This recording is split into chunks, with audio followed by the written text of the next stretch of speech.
Good morning friends, ক্ষণিকের পাতা থেকে একটা ছোট্ট শচ তোমাদের জন্য।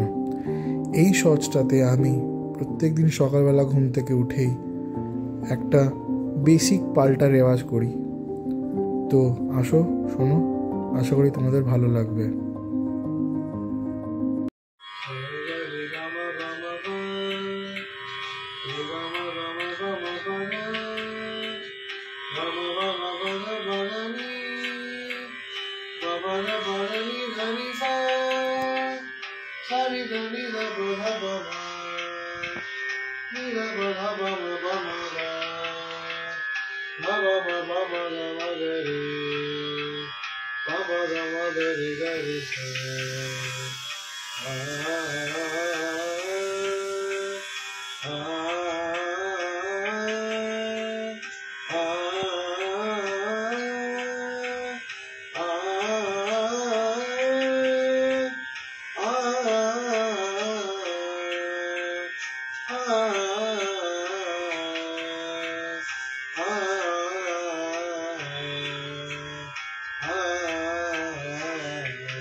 যদি তোমাদের এই রেওয়াজটা ভালো লেগে থাকে অবশ্যই লাইক, কমেন্ট আর সাবস্ক্রাইব করে ফিডব্যাকটা জানিও। Thank you.